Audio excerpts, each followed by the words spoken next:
A palestra de hoje à noite tem por título Fogo Estranho, e ela fala sobre o Espírito Santo no mundo em que nós vivemos hoje. O Espírito Santo parece ser muito importante na adoração do cristianismo.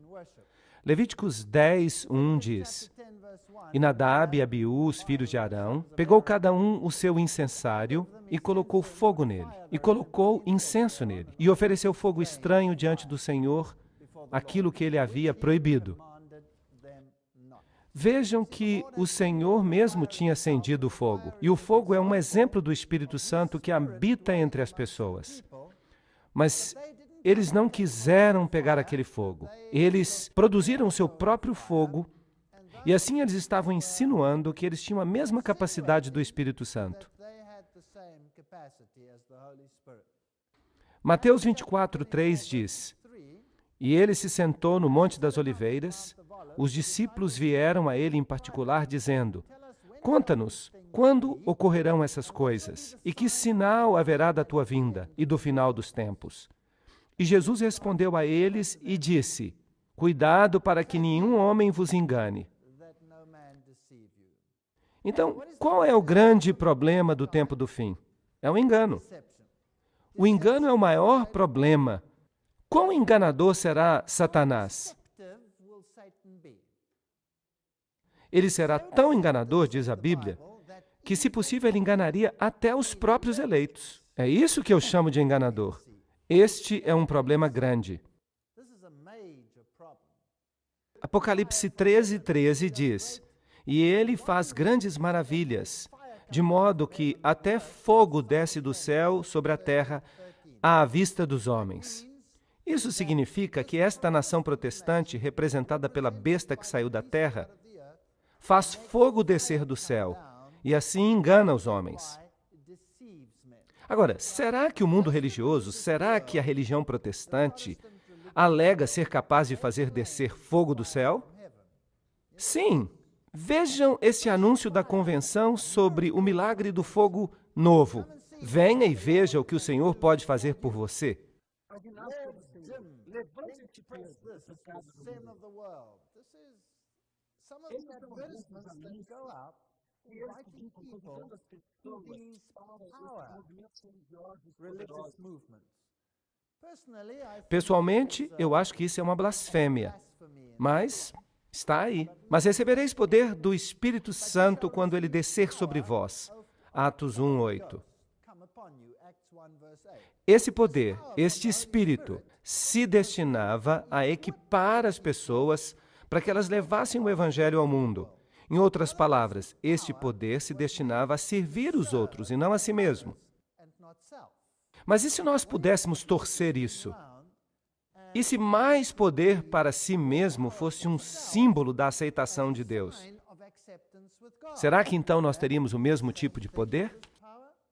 A Bíblia diz: Se me amardes, guardareis os meus mandamentos, e eu orarei ao Pai, e ele vos concederá outro Consolador, para que ele possa habitar convosco para sempre, o Espírito da Verdade. João 14:15-17. Em outras palavras, parece que é um pré-requisito para que recebamos este Espírito de Deus, que tenhamos um espírito de obediência. E um espírito de obediência implica um espírito de arrependimento. Porque todos nós fomos desobedientes a Deus e precisamos nos arrepender e nos alinhar com as exigências de Deus uma vez mais. Nós precisamos compreender que é Deus que nos purifica da impiedade. Nós precisamos compreender que é Jesus que nos dá a vida eterna. E nós precisamos desenvolver um espírito de gratidão que nos levará a guardar os seus mandamentos. Assim, ele nos capacitará a pregar a sua verdade para os outros.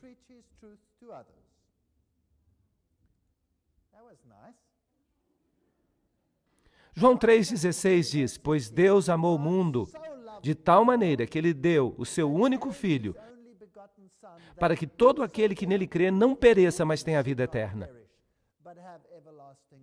Vocês conseguem perceber a centralidade do Evangelho? O Evangelho deve ser centrado em Cristo. Ele deve ser centrado em Cristo e não centrado no eu. Isso significa submissão a Cristo e não submissão ao eu. Mas se caminharmos na luz, como Ele está na luz, nós teremos comunhão uns com os outros, e o sangue de Jesus Cristo, seu Filho, nos purifica de todo o pecado. 1 João 1,7. Caminhar na luz de Jesus.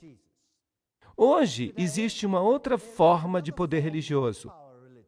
As pessoas de poder, a Convenção de 94 relata, desde o final da década de 60, a religião do poder no mundo tem incentivado homens de forma poderosa, literalmente milhões de pessoas, a aderirem a esse tipo de adoração. E assim nós descobrimos que a renovação carismática é o elemento desse tipo de culto hoje. A Bíblia diz que o Espírito Santo nos convence do pecado. E quando ele, o Espírito Santo, vier, convencerá o mundo do pecado, da justiça e do juízo.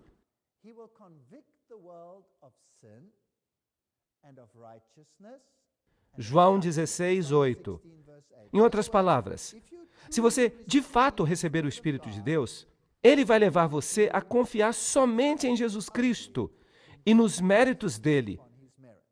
Porque você vai perceber que você está na falência, que você não tem nenhum direito a qualquer outra coisa, porque nós todos somos transgressores das leis de Deus. Portanto, é somente pelos méritos de Jesus que nós podemos ser salvos. E o Espírito Santo nos convencerá de nossa necessidade de Jesus. Embora ele fosse filho, ele aprendeu a obediência pelas coisas que ele sofreu. E sendo aperfeiçoado, ele se tornou o autor da eterna salvação para todos aqueles que o obedecem. Hebreus 5, 8 e 9. Não adianta dizer, eu aceito a Jesus Cristo como meu Salvador, mas eu não estou preparado para aceitá-lo como meu Rei. Se eu o aceito como meu Rei, haverá então um espírito de obediência. Não porque eu tenha muito poder, mas porque eu desejo ter. A beleza do cristianismo verdadeiro é a obediência do livre-arbítrio. No cristianismo, nós somos agentes livres totalmente. Por quê? Porque Cristo é 100% sem egoísmo. Não há nenhum egoísmo nele. E a obediência é porque os seus mandamentos fazem sentido, são lógicos, e eles são a expressão do seu amor. São uma proteção, uma parede de proteção contra a dor e a mágoa. Por isso que eu não encaro a obediência como não farás, não farás, não farás, não farás. Isso nem me passa pela mente. A obediência não é o medo do castigo. A obediência tem que ver com o amor por seu cuidado terno, sua misericórdia. Essa é a diferença. A verdadeira obediência não é uma coisa que nós praticamos por medo. E o Espírito Santo nos fortalece contra as tentações. Então, até mesmo as nossas boas obras estão sujeitas a Jesus Cristo. E eu só posso confiar em mim mesmo na questão da obediência se eu dependo dele e dos seus méritos. Será que isso de alguma forma faz sentido? Ele não tem nenhum egoísmo. E por isso, ele nunca vai usar a minha obediência como uma forma de me obrigar à submissão. Porque ele não é uma pessoa que fica buscando poder. Ele é gentil e manso e humilde. Portanto, qualquer obediência que eu ofereça a ele deve ser por amor e não pela compulsão ou pelo medo. Essa é a verdade do Evangelho. Agora, os pecados acariciados silenciam o Espírito de Deus. Não me lances fora da tua presença e não retira o teu Santo Espírito de mim. Salmo 51, 11. Se eu continuamente transgrido a lei de Deus, ele não vai me fazer obedecer à força, porque isso não faz parte da natureza dele. Ele não vai dizer, eu exijo que você me obedeça. Esse é o espírito de Satanás, esse não é o espírito do Senhor. Ele apenas se afasta. Ele se afasta. Livra o teu servo também dos pecados da presunção, que eles não tenham domínio sobre mim. Então eu serei reto, eu serei inocente da grande transgressão. Então o Senhor me cobre com o seu amor. É isso que é justificação. E o Senhor me capacita com o seu amor. Isso é santificação. E as duas coisas vêm dele. Então, eu não posso me ufanar de nada. E Samuel disse: por acaso o Senhor tem deleite nas ofertas queimadas e nos sacrifícios? Ou na obediência à voz do Senhor? Eis que obedecer é melhor do que sacrificar, e ouvir melhor do que a gordura de carneiros. 1 Samuel 15, 22. Mas nós não podemos correr o risco de não compreender essa obediência. É vital que compreendamos a obediência do jeito certo. Mas o Confortador, esse não é um nome lindo, que é o Espírito Santo, a quem o Pai enviará em meu nome, ele vos ensinará todas as coisas e vos fará lembrar de todas as coisas, de tudo o que eu tenho vos dito. João 14, 26. Então, além de nos levar ao arrependimento e a Jesus Cristo, ele também nos conforta. Ele nos dá esperança. Então, em Jesus há esperança, e em Jesus nós somos impressionados com aquelas coisas que nos erguem. É isso que o texto está dizendo, e este é um texto lindo. O Espírito Santo nos leva à verdade, e a Bíblia diz que Jesus é o caminho, a verdade e a vida. E nós somos testemunhas dessas coisas. E também o Espírito Santo, quem Deus deu a todos aqueles que o obedecem. Atos 5:32. Por amor. Esse é o verdadeiro relacionamento. O desejo de fazer o que é certo e de pedir ajuda a Deus nesse processo. Então, o Espírito Santo traria as pessoas ao arrependimento do pecado, guiando-as numa compreensão mais plena da verdade sobre Deus e Jesus Cristo. E há muitos textos que provam isso. Em segundo lugar, o cumprimento é para beneficiar aqueles que são trazidos à igreja pelo testemunho do Evangelho. Ele capacita as pessoas a proclamarem o Evangelho e as boas novas e a viverem a vida que Jesus gostaria que eles vivessem. E o dom de línguas, por exemplo, ele foi dado para que o Evangelho pudesse ser distribuído nas várias línguas. Atos 2:2 diz: cada um ouvia em sua própria língua, em sua língua materna. Nós percebemos que há uma associação entre línguas e profecias. E assim, as línguas servem para comunicar o Evangelho. Tudo que Jesus faz é sem egoísmo. Agora, as principais igrejas estão vazias. Vejam que nos dias que eles costumavam a falar de Jesus como Salvador do pecado, as pessoas começaram a deixar a igreja. E outros grupos começaram a crescer dramaticamente. Então, por isso, nós temos as igrejas do poder. E elas crescem tanto. E onde há esse tipo de coisa, então algo acontece ali. E as pessoas, de fato, veem essas coisas, elas as percebem. Tudo começou com o movimento pentecostal. E com este homem, David du Plessis, um homem da África do Sul. Ele foi o primeiro presidente do Conselho Mundial Carismático. E é por isso que eles o chamam de Senhor Pentecoste. Aqui estão alguns símbolos que eles usaram, triângulos e peixes, essas coisas. Deixe-me lembrar a você sobre o que nós temos falado aqui toda noite, que alguns desses símbolos se relacionam às antigas religiões de mistério e foram perpetuados através dos Cavaleiros Templários, dos Rosa Cruz, da maçonaria e dos Illuminati. E de acordo com este diagrama, eles controlam o Concílio Mundial de Igrejas e o movimento da Nova Era. Nós tivemos uma palestra inteira sobre isso e falamos a respeito de toda a filosofia por trás disto. Agora vamos tentar compreender a filosofia que está por trás, o pensamento moderno das religiões do poder. Este é o livro, Em Sua Presença, de E.W. Kenyon. Foi através deste livro que o movimento carismático, no seu início, começou a divulgar a sua doutrina. Vamos tentar entender como eles veem as coisas. Saber que sua derrota lhe foi causada pelo nosso substituto. Eles estão falando da derrota de Satanás por Jesus. Então, saber que a sua derrota lhe foi imposta por nosso substituto, Jesus, e colocar isso como nosso crédito, isto é muito estranho. para que nos registros da Suprema Corte do Universo, nós sejamos os mestres de Satanás, e para que Satanás reconheça que, em nome de Jesus, nós somos os seus governantes. Quando o coração souber isso, da mesma forma que o corpo reconhece quando está quente ou frio, então a fé será desnecessária. Vocês percebem que a ênfase mudou, ela não está mais em Jesus?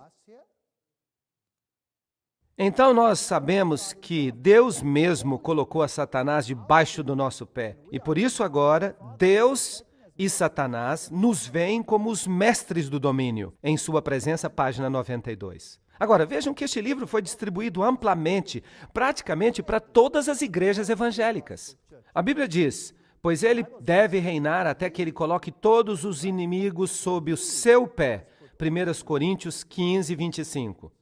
E Hebreus 2, 6, 9 diz: o que é o homem para que te lembres dele? Tu colocaste todas as coisas sob o seu pé. Sim, aí está a promessa.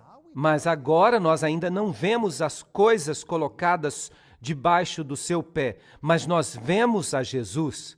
Então vejam que um dia Jesus há de reinar neste planeta supremo. E Romanos 16, 20 diz: e o Deus da paz esmagará a Satanás sob o seu pé em breve. Não está dizendo que nós vamos esmagar a Satanás sob o nosso pé. Isso é presunção. Isso não é bíblico. E ele continua a dizer: nós estamos assumindo o lugar de Jesus. Ele veio para destruir as obras do adversário. E nós estamos completando a obra que ele começou. Percebem que isso nos dá um poder tremendo? Qualquer coisa que nós possamos fazer não é nada sem Jesus. Então, quem é que de fato faz alguma coisa aqui? Quem é que de fato domina Satanás? Nós não passamos de uns chicotinhos comparados com ele. Você é um vencedor. Ele tornou você um vencedor. Então, acostume-se com isso e cumpra a sua parte. Ele nos fez sentar com ele nos lugares celestiais. Então, representativamente, nós estamos sentados no trono com Deus. Essas citações são interessantes, porque se eu olho Apocalipse 3, 21, está escrito: aquele que vencer, eu lhe considerei sentar comigo no meu trono, assim como eu venci e me sentei com meu Pai no seu trono. Será que nós não precisaremos vencer, então, os nossos pecados antes que nós possamos alcançar essa glória? Porque se a cabeça é exaltada, o corpo também é exaltado. Se ele conquistou todas as forças das trevas e as deixou paralisadas e quebrantadas antes mesmo que ele se levantasse dos mortos, é como se nós mesmos tivéssemos realizado essa obra poderosa. Vocês não acham que eles estão indo longe demais numa citação como esta? Isso vai além do Evangelho. Essa autoridade e esse poder pertencem ao crente. O homem recriado é sobrenatural. Ele é um super-homem. Mas a minha Bíblia diz que ele deve crescer e eu devo diminuir. Todo o poder lhe foi dado, e sem ele, o que é que eu posso fazer? Nada. Isso é que é o Evangelho. Vejam que essas duas visões estão completamente opostas uma à outra. Agora, este livro aqui acabou de sair. Está quentinho saído da gráfica. A promessa do seu retorno. E os seus autores são o Dr. Lemer Duplessis, que é um professor de teologia, ele é um dos pregadores carismáticos, e Isaac Burger, que é o presidente do grande movimento da Igreja Carismática. Também Nico Landman, que é o presidente federal de todas as igrejas pentecostais. Anton van Deventer, que é o moderador da Igreja de Deus. São todos figurões neste grupo de autores. Aí está uma fotografia deles. Vocês podem conhecê-los se vocês desejarem. Isso é o que eles escrevem na página 158. O velho concerto foi anulado com a traição de Judas. Esta é uma linguagem estranha. Como é que o velho concerto podia ser anulado com a traição de Judas? Eu pensava que era a cruz que mudava as coisas. Aqueles que tentam guardar a lei, eles não estão espiritualmente amadurecidos. E eles não receberam o Espírito Santo. E eu que pensava que o Espírito Santo nos convencia do pecado, da justiça, e que o Espírito Santo foi dado para que nós obedecêssemos a Deus. Mas, Se a lei ainda é lida nesses dias, deve ser para as pessoas que não estão ainda maduras, para os descrentes. Este é o único sentido no qual a lei ainda é aplicável hoje. Os crentes vivem pelo Espírito e não estão sujeitos à lei. Gálatas 5:25. Isso é uma linguagem muito confusa. E fica pior ainda. Os crentes que tentam guardar a lei estão em escravidão, mas os crentes que vivem na plenitude do novo concerto estão livres. Portanto, é perigoso para o crente, no período da igreja, ser associado com a lei. As igrejas que leem os 10 mandamentos no domingo, durante o culto, fazem com que seus membros tenham a impressão de que eles ainda estão sob a lei e de que eles devem tentar guardar a lei. Os cristãos que hoje tentam guardar os 10 mandamentos impedem a obra do Espírito Santo e solapam a pura essência do novo concerto. Muito estranho. Então parece que nós podemos sair por aí e cobiçar, e roubar, e estuprar, cometer adultério, assassinato, tratar os nossos pais de forma desrespeitosa, desonrar a Deus. Então nós somos maduros?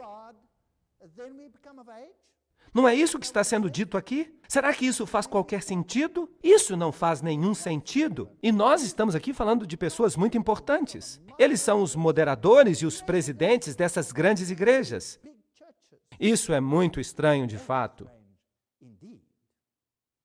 Apocalipse 14:20 diz: aqui está a paciência dos santos, aqueles que guardam os mandamentos de Deus e a fé de Jesus. Se é assim, a pessoa que escreveu este texto tinha um espírito falso. Não admira que eles estão mudando este texto nas novas Bíblias. E a experiência de Toronto, o que isso significou? Vamos dar uma lida a respeito disso. A bênção de Toronto para suavizar os cristãos a fim de que eles aceitem a nova era. Benjamin Creme, vocês se lembram dele? O porta-voz de Mitreia, a pessoa que está representando Mitreia, o Cristo da nova era, respondeu recentemente à pergunta acerca da bênção de Toronto. A sua resposta foi de que ele pensava que a bênção de Toronto era uma boa coisa. De acordo com ele, o método que está sendo usado pelos mestres espirituais para suavizar os fundamentalistas cristãos, a fim de que aceitem o Cristo da nova era quando ele apareça. Vejam que essa é uma declaração fascinante e digna de nota. Então, quem são os grandes pregadores carismáticos do mundo hoje e para onde eles querem levar o mundo? Bem, este homem aqui, Rodney Howard Brown, ele é chamado de garçom do Espírito Santo. Bem, é assim que eles o chamam, porque supostamente ele é capaz de dar o Espírito Santo como se fosse uma bebida e causar um riso santo. Este homem aqui é Reinhard Bonnke. Reinhard Bonnke é um pregador alemão que prega na África e ele tem pregado a milhões de pessoas de uma só vez. Ele não se importa com pequenos públicos. Ele tem grandes públicos de 2, 3 milhões de pessoas de cada vez. Claro que eles não cabem todos numa sala. Ele geralmente faz as suas reuniões nos vales e ele coloca um sistema de som e ele faz então sermões que exigem que as pessoas gritem bem alto contra Satanás, dizendo: Satanás, eu te amaldiçoo, eu te amaldiçoo, eu te piso, eu te piso, eu te amaldiçoo e eu te piso. E isso continua por horas. Basicamente, isso é tudo que eles fazem. Além disso, essa risada na presença do Senhor é outro fenômeno que está se tornando cada vez mais comum. É um emocionalismo. Muita risada e dizem que isto é a obra do Espírito Santo. As pessoas caem no chão e riem incontrolavelmente e rolam no chão como se estivessem bêbadas e então choram. E eles não param as reuniões porque eles dizem que as pessoas estão louvando a Deus. E os testemunhos, que são muitos e variados, dizem que é como se fosse uma festa gigantesca que estivesse acontecendo. Mas 1 Coríntios 14:40 diz que tudo seja feito em ordem e com decência. Mas o que eles fazem ali não me parece muito ordenado. E esse negócio de falar em línguas? Se nós observarmos de novo o diagrama resumido, isso também ocorre no Yoga Kundalini. Agora, Yoga Kundalini é uma forma muito estranha de yoga, onde você encontra como símbolo uma serpente enrolada numa haste E essa serpente tem que ser liberada. E ela geralmente é liberada através da parte inferior do corpo, que, dizem eles, concede poder a você em lugares muito interessantes. Então, o Subud, o Qigong, os Shakers, os pentecostais, todos eles praticam esse negócio de cair no chão. Mas na Bíblia não há isso. Se alguém caía no chão na Bíblia, era alguma coisa demoníaca. Além disso, esse riso descontrolado você também encontra no Yoga Kundalini, no Subud, no Qigong, nos Shakers e nos pentecostais. E esse negócio de jogar no chão você encontra no Yoga Kundalini, no Subud, no Qigong, nos Shakers e nos pentecostais. Também esse negócio de imitar sons de animais, você encontra em todos eles. Movimentos espasmódicos, você encontra em todos eles. Movimentos de reavivamento, você encontra em todos eles. Falar em línguas também está presente em todos eles. Mas, no entanto, a Bíblia fala, em Atos capítulo 2, que as línguas estavam ali para proclamar o Evangelho. Então, tudo isso é muito estranho. Agora, os vídeos que eu vou mostrar para vocês hoje à noite podem incomodá-los um pouco. Mas nós precisamos de fazer uma comparação para entender o que está de fato acontecendo. Então, nós precisamos pedir ao Senhor que Ele nos proteja. E se nós observarmos as religiões orientais, eles têm o costume de bater em gongos. Aqui estão os rituais de adoração ao sol, eles são muito comuns. Uma forma de culto que nós temos no Oriente é a adoração de Súria. E dizem que Súria viaja pelo céu no dia 25 de dezembro em sua carruagem, do mesmo jeito que o Papai Noel. E levantar os braços é muito comum na adoração do Kundalini e também na adoração de Súria. E esperar o nascer do sol, a adoração matutina. Este aqui é o famoso templo Konarak, na Índia, onde vocês observam essas mulheres fazendo essas danças. Agora, cada movimento de mão tem um significado. E a maioria dessas danças tem uma função esotérica e erótica. Elas se referem à sexualidade e, às vezes, sexualidade extremamente perversa. Eles deviam censurar essas estátuas que estão espalhadas por este templo. Aqui estão elas, podem dar uma olhada. E eu tive que cobrir algumas partes dessas estátuas porque elas são muito pornográficas. Dizem que é daí que vem o poder. Nada mais é do que um antigo culto da sexualidade, como na religião de Ísis. Agora, no Yoga Kundalini, o que acontece é que você dança e você se movimenta num ritmo, um ritmo muito forte. E então as forças empurram você para as partes mais baixas do corpo. E uma vez que isto acontece, então você se abre para o Espírito que entra em você e lhe dá o seu poder. Mas, na minha opinião, isso não passa de possessão demoníaca. Eu acho que eu não devia mostrar para vocês o próximo vídeo, mas eu vou mostrar. Por favor, aqueles que não querem ver, fechem os olhos.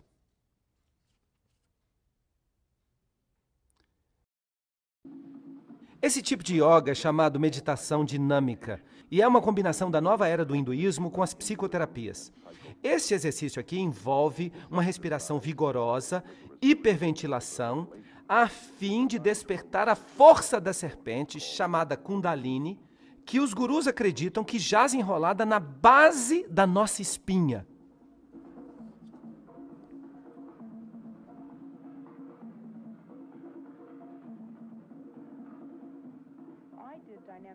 Eu fiz meditação dinâmica todo dia, nós a chamamos de Kundalini. Ela começa com uma respiração catártica e a razão para isso é movimentar a sua energia, tirá-la da sua cabeça e colocá-la no seu corpo. E você então apenas respira.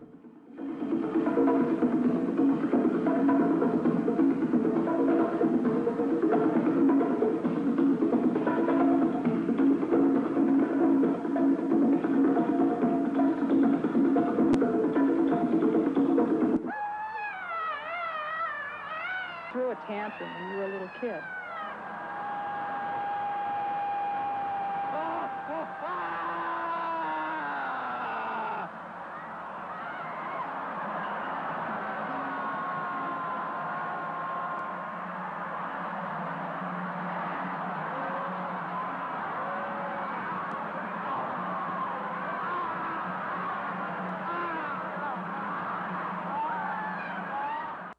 Bem, isso basta. É isso que acontece nas religiões orientais. Agora, você deve pensar que isso é vergonhoso. Então espere até você ver o que acontece nas religiões cristãs. E você vai me dizer se há diferença entre as duas coisas. O tambor, claro, é muito importante nisso, porque o tambor dá o ritmo. É por isso que no culto do santuário, na Bíblia, nunca se permitiu o uso do tambor. O tambor só foi usado pelas mulheres e era uma espécie de pandeiro quando os soldados voltavam da guerra e servia como uma expressão de alegria. Não era usado durante o culto. O tambor é sagrado no ritual africano. É adorado como se fosse um deus. E a mão aberta também é importante. Ela também é adorada. E por isso eles colocam mãos abertas no céu como parte de seu culto. O cardeal Joseph Swain, um recipiente do prêmio Templeton, e nós já observamos as conexões que há em relação a este prêmio. Lembrem-se que o Vaticano II, como nós já discutimos numa palestra anterior, diz que depois de 1962, os cultos precisavam ficar mais animados. Tinha que haver movimento dos braços, gestos, movimentos do corpo, exclamações internas, externas. Todas essas coisas tinham que acontecer. Então, o cardeal Swain se tornou intensamente envolvido com o movimento carismático e foi escolhido pelo Papa João XXIII, que dirigiu o Segundo Concílio Vaticano, para que se tornasse o chefe dos arquitetos dos encontros do Vaticano II. E ele fazia parte das 4 comissões principais. E Swain declara: desde que eu tive esta experiência carismática, meu compromisso com o Pai Sagrado, como vigário de Cristo no mundo, recebeu nova ênfase e força. Minha apreciação por Maria, como a corredentora e mediatriz da minha salvação, também melhorou. Minha apreciação da missa como sacrifício de Cristo também recebeu grande melhoria. Então, esse espírito que deu a ele essa experiência carismática, levou a Bíblia ou as doutrinas de Roma? Certamente ele não o levou para a Bíblia. Por isso eu não creio que era o espírito de verdade. E Swain também dirigiu a Segunda Conferência Mundial, fazendo o discurso de abertura, uma conferência sobre religião e paz. Ele recebeu a bênção do Papa Paulo VI. As delegações ficaram especialmente impressionadas com o papel importante que a unidade religiosa desempenhará no estabelecimento de um governo mundial que virá em breve. E um chamado contínuo está soando para uma nova ordem mundial. Sob a liderança católica, a declaração de Louvain, de que budistas, cristãos, confucionistas e hindus, judeus, muçulmanos, shintoístas, adeptos do zoroastrismo e outros devem buscar ouvir o Espírito dentro de nossas tradições religiosas variadas e veneráveis. Nós apelamos às comunidades religiosas do mundo para inculcar a atitude de cidadania planetária. Vejam que aqui eles estão falando de uma unidade de todos esses movimentos. O Templo da Compreensão é um grupo muito interessante. Aqui, de novo, uma foto da Catedral de São João, o Revelador. Vocês estão se lembrando de alguma coisa? Toda vez que eu escuto a expressão São João, as minhas orelhas ficam em pé. Porque é aí que dizem que uma mulher chamada Crista foi crucificada. Agora, no Templo da Compreensão, eles dizem que o propósito do Templo da Compreensão é a promoção mundial do diálogo entre as religiões, a fim de se alcançar uma compreensão e certa harmonia entre os povos das religiões do mundo.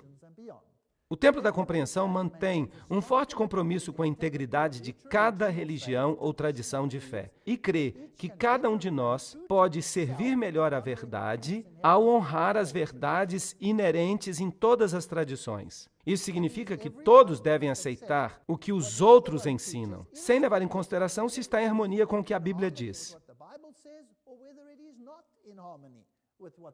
Além disso, é uma organização afiliada às Nações Unidas, claro. E no outono de 1998, o Jornal do Templo da Compreensão explica: o diálogo entre as religiões deve envolver fundamentalmente respeito. Em última análise, é o respeito às diferentes tradições, às diferentes religiões. Por isso, o nosso slogan não deve ser conversão, mas comunhão. Comunhão com compaixão. Muito interessante. Agora, eu não tenho problema de respeitar as religiões. Trata-se de livre-arbítrio. Você é livre. Você pode pertencer a qualquer religião que você escolher, mas não me obriguem a comprometer a minha religião simplesmente para eu ficar do lado do que todo mundo crê. Isso não é bíblico, isso não está de acordo com o que a Bíblia diz. É isso aí. Por isso, para eles, a palavra-chave não é conversão, mas comunhão. Então, para onde nós estamos indo? Nós estamos indo para uma religião baseada em Deus ou para uma religião baseada no homem? E essa história de alfa? O que é esse alfa? É um estado de mente que deve ser induzido para fazer com que você se abra para esta união. E há muitos aspectos do alfa que pode penetrar profundamente nos níveis mais elevados. Não é nada mais do que uma forma de hipnose.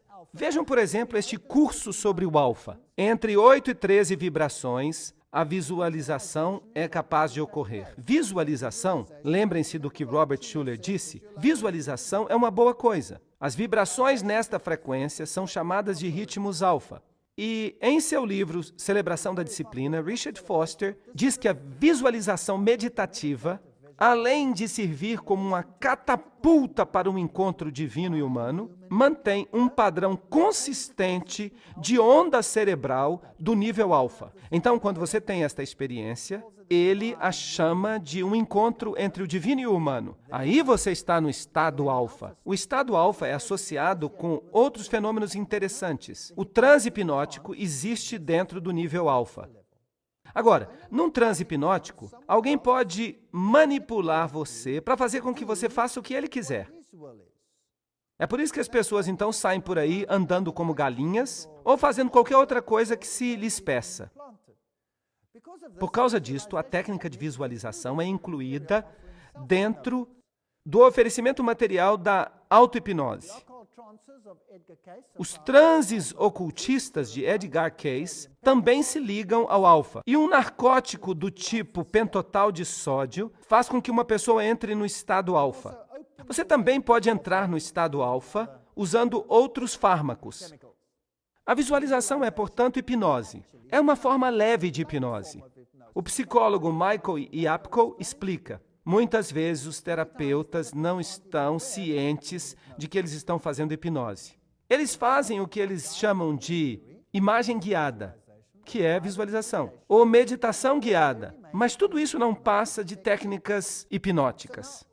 Agora, você gostaria de ter um estilo de adoração em que você fosse induzido a acreditar que você teve um encontro e que isto satisfez a sua necessidade? Ou você gostaria de ter um relacionamento com Jesus Cristo? Essa é a pergunta. E nós estamos lidando com o humano ou estamos lidando com o divino? Archbishop George Carey was the Archbishop of Canterbury, in Europe, the Anglican Church.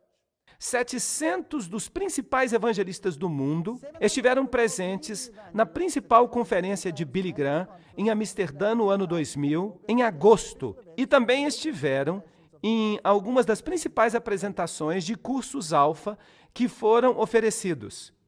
Então pode-se dizer que Billy Graham também dá apoio ao alfa. E na conferência de Billy Graham em Amsterdã, Carey disse: é por isso que eu quero dar um incentivo para uma das nossas oficinas amanhã. O grande sucesso de alfa está em sua habilidade de tirar o evangelismo da igreja e levá-lo para os lares e construir uma ponte entre a igreja e a comunidade.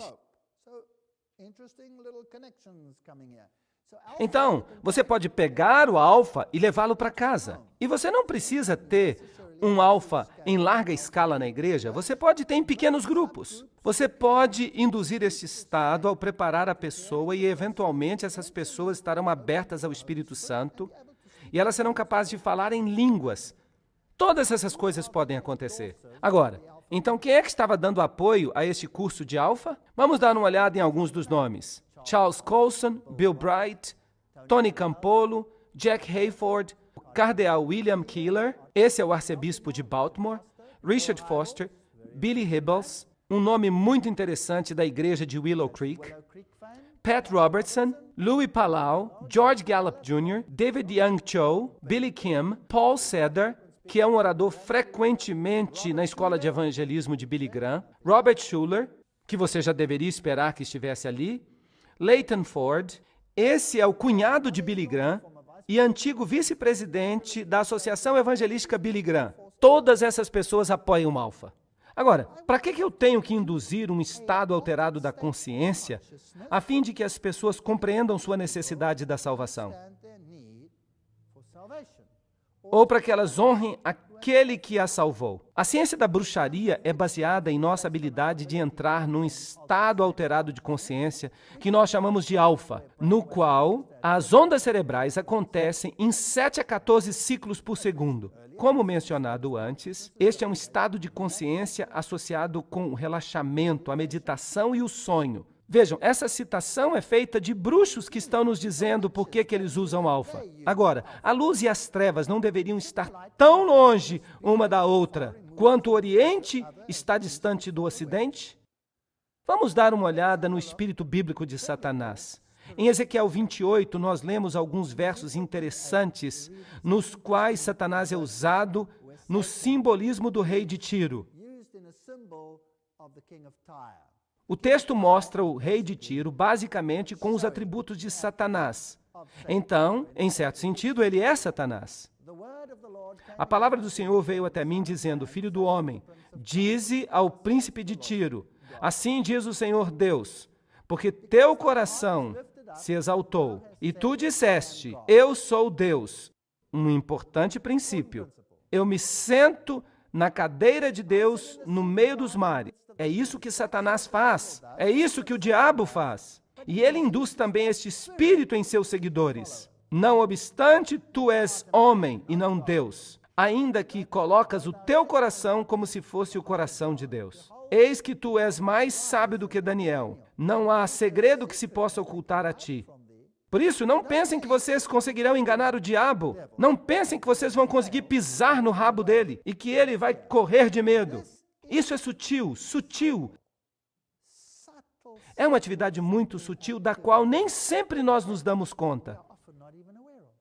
Com tua sabedoria e com tua compreensão, tu obtiveste riquezas, tu obtiveste ouro e prata nos teus tesouros. Por tua grande sabedoria e pelo comércio, tu aumentaste as tuas riquezas e teu coração se elevou por causa das tuas riquezas. Isso tudo é egoísmo. Portanto, assim diz o Senhor Deus, porque colocaste o teu coração como o coração de Deus, isso aparece frequentemente, eis que, portanto, eu trarei estranhos até ti, os terríveis das nações, e eles desembainharão a sua espada contra a beleza da tua sabedoria, e eles contaminarão o teu brilho, e te trarão até uma cova, e tu morrerás a morte daqueles que foram mortos no meio dos mares. Tu dirás ainda, diante daquele que te mata, eu sou Deus? Pois tu serás homem e não Deus, às mãos daquele que te mata. Então, este é o espírito do eu quero ser como o Altíssimo. É o espírito de Satanás, ponto final. Agora vamos voltar às mega-igrejas e vamos ver a origem do seu ensinamento. O homem que começou o conceito da mega-igreja não foi nenhum outro a não ser Robert Schuller. E Robert Schuller, lembram-se, ele diz em seu livro Autoestima, nós podemos orar, Pai nosso que estás nos céus, santificado seja o nosso nome. Vejam que ele se exaltou ao nível de Deus. Robert Schuller, de acordo com a maioria das fontes, os livros, as páginas da internet, e aí está uma delas, é um maçom de grau 33, pastor da Catedral de Cristal e apresentador do programa de televisão popular A Hora do Poder. Nós já falamos da maçonaria e acerca do que seus altos níveis creem. Eles creem que eles são Deus. Vejam essa citação de Robert Schuller do livro Autoestima. A teologia clássica errou em sua insistência de que a teologia seja centrada em Deus e não centrada no homem.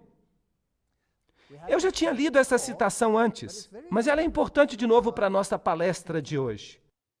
Então nós precisamos de uma ênfase que tira a religião de ser centrada em Deus e a coloca como uma religião centrada no homem. O problema das igrejas é que elas têm uma teologia centrada em Deus por séculos, quando ela precisa ter uma teologia centrada no homem. Não é estranho que a nossa teologia tenha sido boa durante 6.000 anos e agora, no final, nós precisemos de outra teologia? É um insulto à integridade de qualquer ser humano chamá-lo de pecador. E Jesus conhecia o seu valor. O seu sucesso alimentava a sua autoestima. E então vem essa terrível declaração. E a cruz da questão é, vamos deixar de colocar ênfase em Deus e vamos colocar ênfase no homem. Então ele diz, santificado seja o nosso nome. Esse é o espírito de quem? Obrigado, diz Satanás. Não é o Espírito de Deus que está falando aqui. Vamos olhar esta página da internet, hourofpower.org. Essa é a própria página dele. Aí está ele, ensinando aos pastores sobre como ter uma igreja do poder. Aqui está 2004, Instituto Robert Schuller, e aqui nós temos as datas. Você está sendo convidado a descobrir um fantástico sonho novo para a sua igreja. E quem mais está aparecendo aqui nesta página da internet? Bill Hybels. E isso é interessante. Ele é da igreja de Willow Creek. A sua igreja é o que Deus gostaria que fosse? Envie os seus pastores e seus líderes leigos ao 34º seminário do Instituto Robert Schuller para o sucesso da liderança da igreja. Os mais famosos pastores que conseguem tornar viva a fé em algumas das maiores igrejas do país. E então ele menciona o nome de 2 pessoas nesta página da internet. Ele é maçom de grau 33. E ele está falando no mesmo espírito que Lúcifer tinha. Bill Hybels, da igreja comunitária de Willow Creek, e Rick Warren, da igreja de Saddleback. Ambos se formaram no mesmo instituto, e isso é fascinante. Eu acho isso muito interessante. Estas são as 2 pessoas que administram as mega igrejas do mundo. E nós precisamos dar uma olhada mais cuidadosa a respeito disso, para que nós percebamos para onde se encaminha o mundo. E que o Senhor nos abençoe enquanto nós fazemos isso.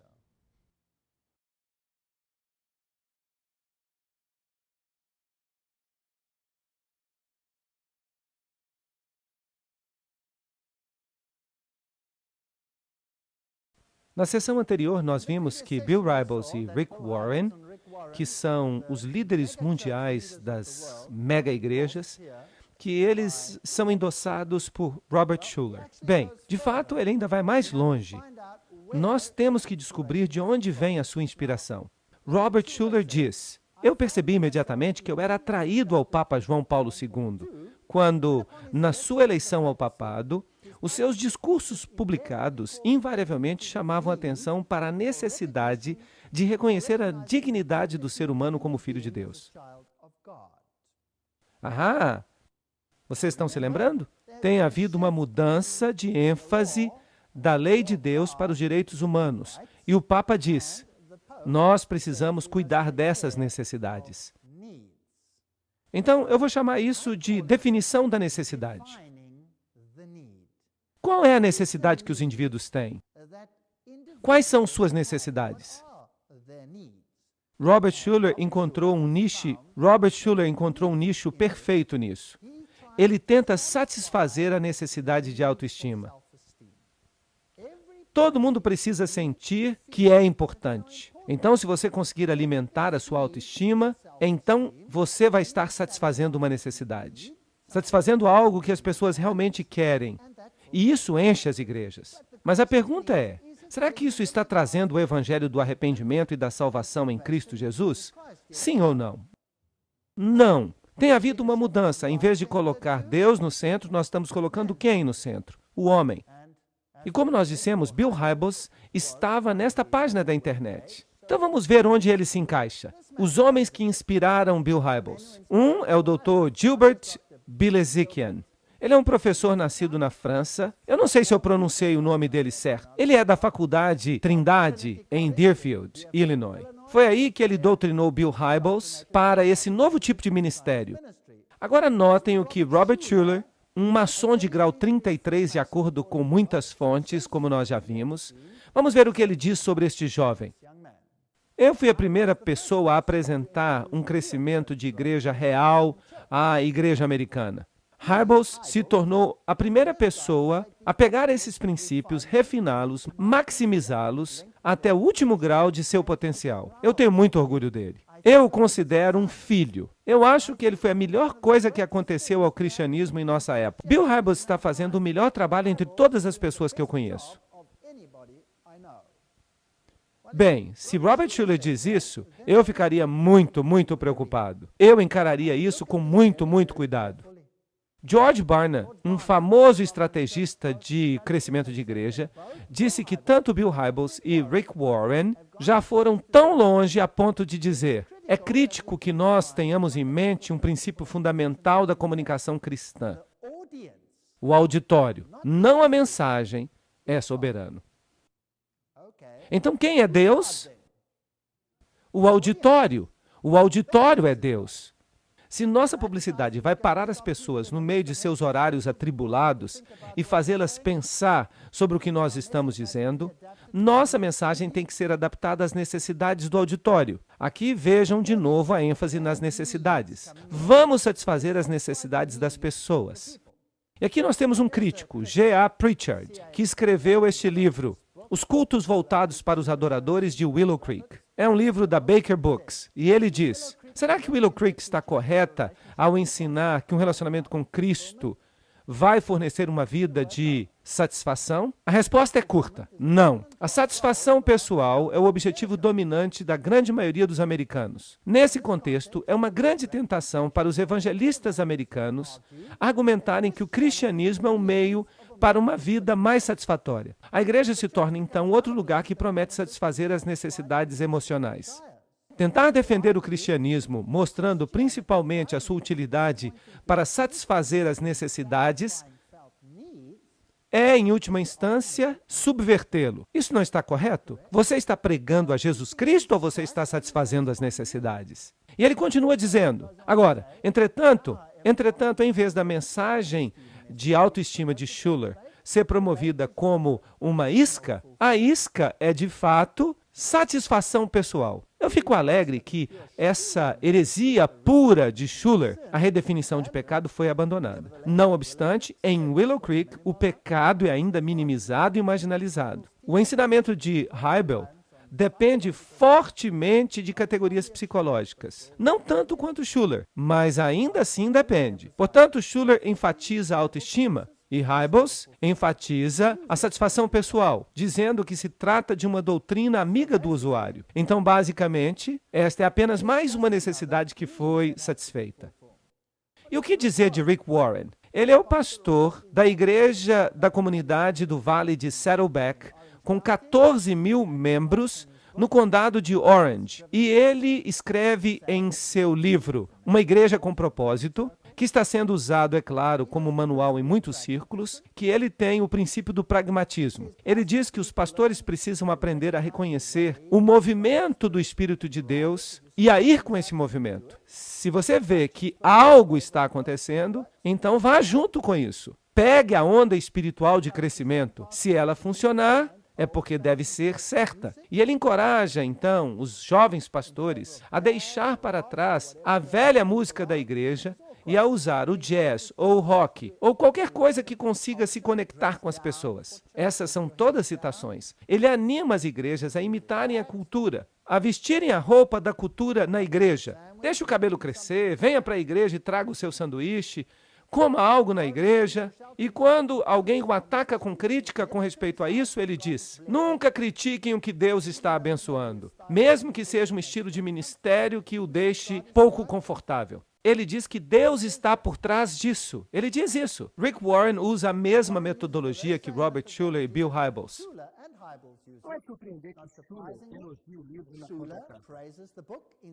E Hybels enfatiza o livro em seu website da internet de Willow Creek. Warren passou 12 semanas indo de porta em porta perguntando às pessoas quais eram suas necessidades. Bem, Então agora você tem essa longa lista de necessidades. Trata-se de uma comunidade pobre, eles não têm dinheiro para consertar o carro. Então nós vamos fazer uma comissão de necessidades. E os mecânicos da área vão se reunir e ajudar as pessoas pobres. Isso satisfaz uma necessidade. Nós consertamos o carro deles. Então, é muito útil vir a esta igreja, porque é uma igreja que satisfaz as necessidades. Se você tem problemas conjugais, eles têm um grupo para ajudar pessoas com problemas conjugais. Eles satisfazem essa necessidade. E se você tem problemas com a grama, você não tem filhos para cortar a grama, então, e assim no fim, todo mundo está ocupado satisfazendo as necessidades. Tão ocupados que deixam de pregar o evangelho. Será que isso é cristianismo? Será que isso não é o trabalho de um clube social? Será que isso não é o trabalho do governo? Para que nós pagamos os impostos? Será que nós não estamos assumindo as funções do governo na igreja? Sim ou não? Cuidar das necessidades dos menos privilegiados? Isso deveria ser a função do governo. Eu não estou dizendo que os cristãos não deveriam ajudar os pobres. Nada disso. Eu jamais despediria um homem da minha casa sem lhe dar algo para comer ou sem satisfazer uma necessidade que eu vejo. Mas se o meu cristianismo se torna satisfazer as necessidades de manhã até a noite, então tudo que eu estou fazendo depende de quem? Depende de mim. Agora, o que isso tem que ver com a minha autoestima? A minha autoestima sobe. Por quê? Porque eu sinto que as pessoas precisam de mim. E quanto mais as pessoas precisam de mim, mais eu satisfaço as necessidades da comunidade. É muito bom estar numa situação assim. Mas e Jesus Cristo? Onde é que ele se encaixa nisso? Então nós temos uma filosofia centrada no homem. Descubra onde você pode ajudar e então crie um projeto para isso. Ele diz isso na página 264. Nós começamos de modo positivo e terminamos de modo positivo. Isso não é uma ideia má. Nós usamos humor em nossos cultos. Eu também não tenho problema com isso. Nós cultivamos uma atmosfera informal, relaxada, amistosa. Bem, eu vou para a igreja para adorar a Deus e Deus diz que Ele é um Deus maravilhoso. Então que o mundo inteiro fique reverente diante dele. Eu não vou para a igreja para tirar os meus sapatos e relaxar. Ali eu estou na presença do Deus Santíssimo. Então com isso eu tenho um problema. Então nós tomamos a decisão estratégica de parar de cantar hinos em nossos cultos. E nós começamos a atrair milhares de pessoas por causa da nossa música. Saddleback tem agora uma orquestra completa de rock popular. E por isso agora nós tocamos mais música do que cantamos. Então o que nós estamos fazendo agora? Nós estamos satisfazendo a necessidade de entretenimento. Bom, o que nós temos em comum com os descrentes não é a Bíblia, mas nossas necessidades comuns, nossas mágoas, nossos interesses como seres humanos. Você não pode começar com um texto. Bem, Rick Warren, você está falando como Schuller. E ele também falou como o diabo. Tudo isso é exatamente a mesma coisa. Você tem que fazer os membros se sentirem especiais. Eles precisam se sentir especiais. Claro que eles são especiais. Eles são filhos do Deus vivo. Mas o único no qual você pode confiar a respeito disso é o próprio Deus. Porque Ele não tem egoísmos.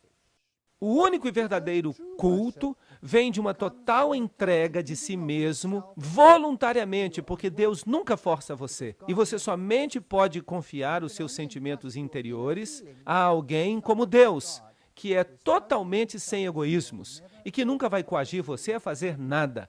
Não, porque se você confia a si mesmo ao espírito de Satanás, você tem um problema, porque suas necessidades nunca terminarão. Os pobres, nós sempre os teremos conosco, certo ou errado?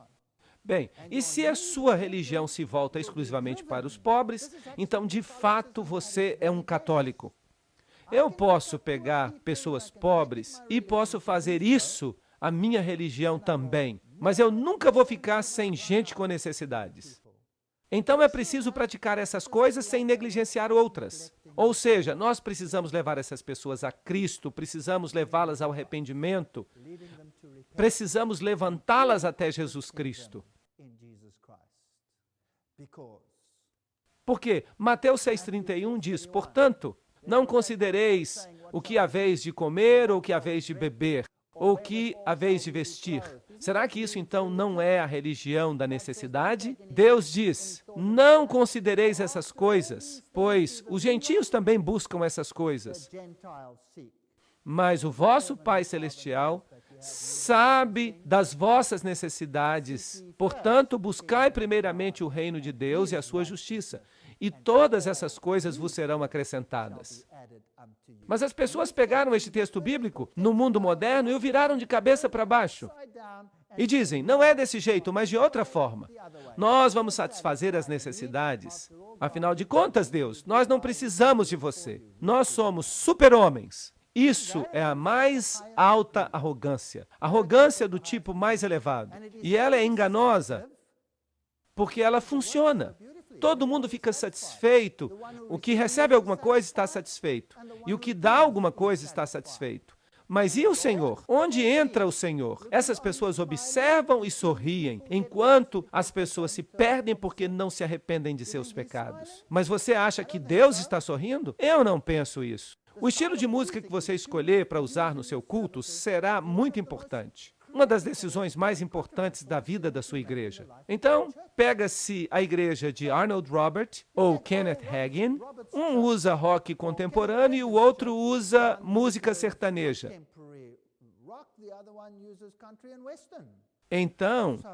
Então o seu serviço a Deus depende do estilo de música que está sendo tocado? Será que isso é religião? Ou será que isso é a busca de satisfazer as necessidades humanas? Ou será que isso é a busca de satisfazer as próprias necessidades? Você sabe, é melhor não ter música alguma, mas se ter um desejo honesto de buscar a Deus. Eu não sou contra a música, eu gosto muito de música. Eu gosto muito de adorar a Deus com cânticos. Mas esta não é a questão aqui. E você precisa, então, escolher a sua música de acordo com as pessoas que você quer que venham para a sua igreja. A música que você usa coloca a sua igreja na comunidade. Ela vai determinar o tipo de pessoas que você vai atrair, o tipo de pessoas que você vai manter na igreja, e o tipo de pessoas que você vai deixar sair da igreja. Se você me disser o tipo de música que você está usando na igreja, eu posso descrever para você o tipo de pessoas que você está atraindo, mesmo sem visitar a sua igreja. E eu também posso lhe dizer o tipo de pessoas que você nunca vai atrair. Palavras de Rick Warren. Como é que ele sabe disso? Será que o evangelho não muda as pessoas? Colossenses 3,16 diz que a palavra de Cristo habite em vós ricamente em toda sabedoria, ensinando e admoestando uns aos outros em salmos e hinos e cânticos espirituais, cantando com graças em vossos corações ao Senhor. Veja que aqui a ênfase não é em estilo. E se você pensa que colocar uma letra cristã vai mudar alguma coisa, eu lhes digo que não vai mudar nem um jota. Vamos então falar de música. A não neutralidade da música é claramente reconhecida até pelos próprios músicos. Por exemplo, Howard Hanson, famoso compositor e antigo diretor da Escola Eastman de Música em Rochester, Nova York, diz: a música é composta de muitos ingredientes e, de acordo com a proporção desses componentes, ela pode ser suavizante ou revigorante, enobrecedora ou vulgarizante, filosófica ou orgíaca. E isso é verdade. Ela tem poder para o bem ou para o mal. Ela não é neutra. Então eu não me importo com o que Warren diz. Ele diz que o estilo não importa, desde que a letra seja cristã. Mas isso não é bíblico e tampouco é sensato. Aqueles que defendem o uso de rock para a adoração e evangelismo, eles dizem que a música não tem qualidades morais. Essa visão é enfaticamente declarada naquilo que é conhecido como o credo do roqueiro cristão. Então, essa revista popular, a revista CCM, diz o seguinte: nós acreditamos que essas verdades são fáceis de perceber, que toda música foi criada igual, que nenhum instrumento ou estilo de música é em si mesmo mau, que a diversidade da expressão musical que flui do homem é uma evidência da criatividade sem limites de nosso Pai Celestial. O famoso Jimi Hendrix declara o seguinte: você pode hipnotizar as pessoas com a música e você pode atingir o seu ponto mais vulnerável e você pode então pregar ao seu subconsciente o que quer que você queira. Então, a música não é neutra. Em seu intrigante livro, A Música no Equilíbrio, Frank Gerlach e Kurt Wurzel reconhecem que um grande segmento da comunidade cristã abraçou com entusiasmo a música do mundo, bem como a filosofia associada a ela.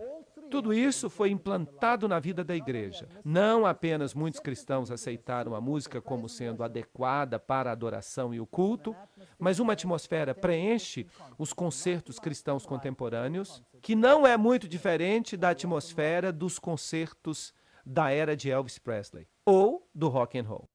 Wolfgang Stefani diz: será que se nós tivéssemos um estilo musical global homogeneizado, um estilo que seja cada vez mais visível na cultura musical cristã, será que então o palco não estará pronto para uma resposta de identidade religiosa global? Será que a música vai nos unir a todos?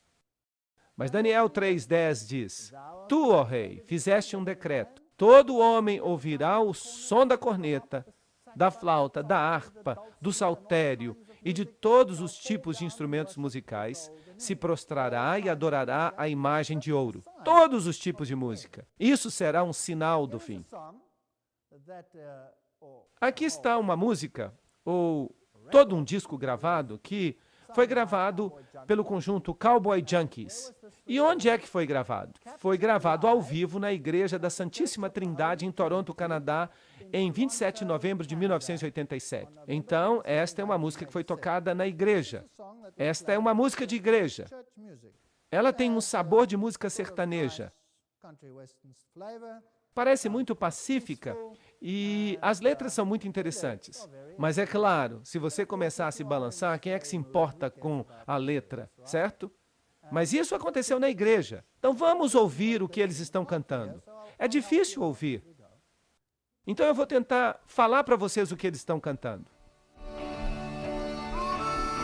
Vocês ouviram? Muito obrigado, Cowboy Junkies. Estão cantando para Lúcifer. Eles estão dizendo que vão amá-lo até a morte.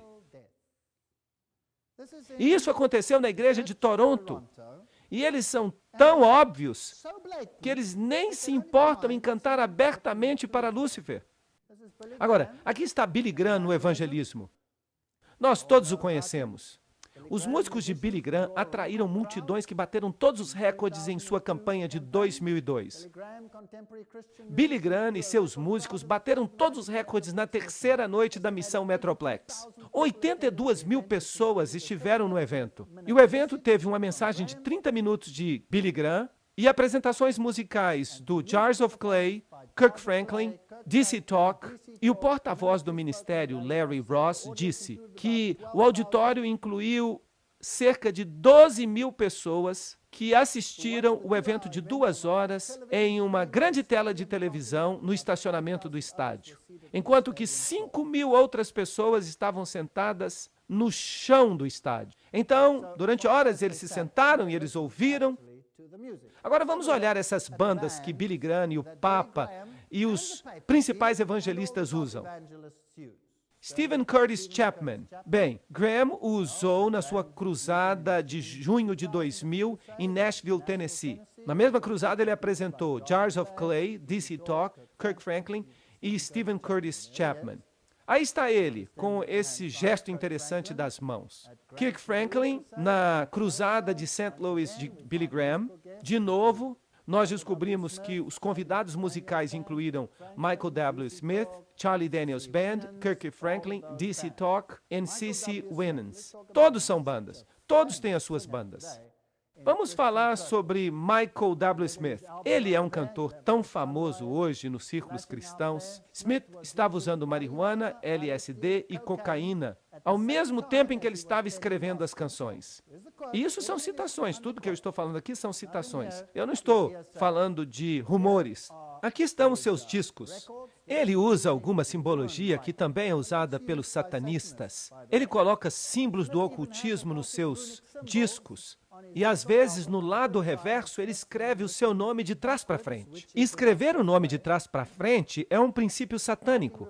O mestre satanista Aleister Crowley ensinou a seus discípulos que caminhassem de trás para frente, que falassem de trás para frente, que pensassem de trás para frente, que escrevessem de trás para frente e até ouvissem os discos de trás para frente, para que pudessem então saber o futuro. E ele tem todos esses símbolos estranhos em seu disco. Aí está Amy Grant. Ela é conhecida como a Madonna da música rock cristã, porque ela não é tímida para dizer num concerto de rock na igreja que ela está se sentindo bem excitada. Mas esqueçam disso, ela é uma mulher estranha. Parte da inspiração das músicas de Amy Grant veio de cantores como John Denver, que, é claro, era panteísta. E a Universidade de São João, e só de ouvir esse nome eu fico arrepiado, deu a sua principal condecoração à cantora Amy Grant. Ela foi a terceira mulher a receber a condecoração Pax Christi, que foi sempre considerada uma joia na coroa da Igreja Católica Romana. Então, por que é que Billy Graham tem todos esses frades e essas freiras trabalhando para ele em suas campanhas? E por que ele está usando bandas que usam LSD, símbolos satânicos, linguagem pornográfica durante o seu culto?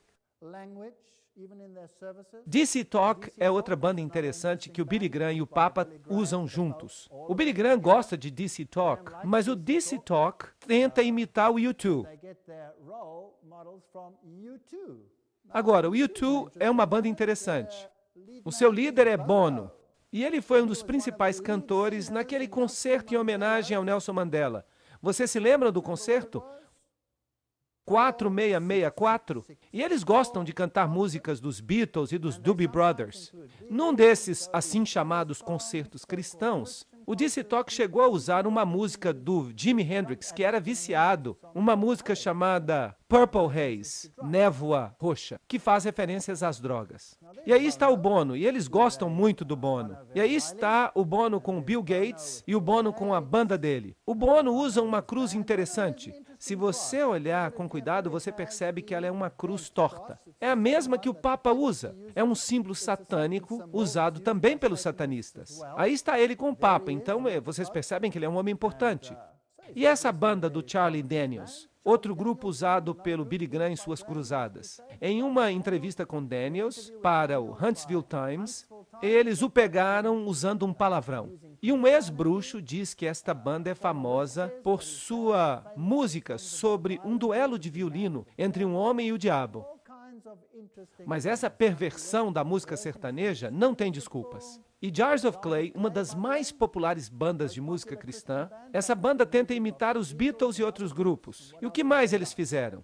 Eles tocaram para Billy Graham. Este grupo musical gravou uma música para um filme pornográfico, cheio de nudez, violência gráfica e 83 obscenidades. E nós podíamos continuar falando. Será que esses são bons modelos para os cristãos de hoje? Você acha? Bem, vamos agora examinar o tipo de música que é tocado quando o Papa está por perto. Ouçam uma voz do vídeo. Ver o Papa é uma experiência que só acontece uma vez na vida. Por isso que eu vim vê-lo. É uma coisa muito legal. É uma atmosfera muito boa ter toda essa gente em torno de um líder mundial. É um dia muito especial para St. Louis, eu acho. Ele está a caminho, ele está a caminho. Eu acabei de compor uma música para ele quando eu estava lá atrás. A letra é assim: JP2, eu estou com você. JP2, eu estou com você. JP2, eu estou com você. Amém, amém, amém. Esse é um rock leve.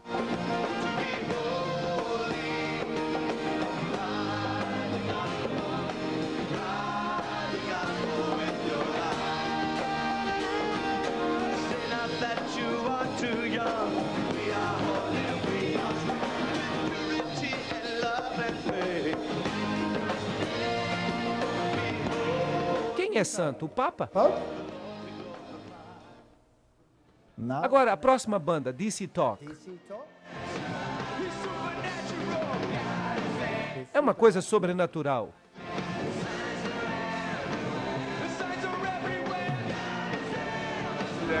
Ouça um entrevistador. Você tem certeza que tem algum tipo de mensagem evangélica numa música tão alta? Claro que o evangelho está aí. O evangelho está presente em todos os sistemas de entrega, com os nossos velhos órgãos, os nossos grandes hinos, da reforma e depois, A música é um bom veículo para transportar boas novas. E esta é uma boa notícia. Talvez não sejam as boas novas com as quais nós estejamos acostumados a ouvir, mas os jovens entendem. Bem, os boatos se comprovam. Acabaram de nos dizer que o Big Mac, ele mesmo vai cumprimentar o Papa João Paulo II. Big Mac himself greeting Pope John Paul II. Os jovens aqui tiveram a oportunidade de presenciar isso. Foi tudo muito bom. And they got even more exciting.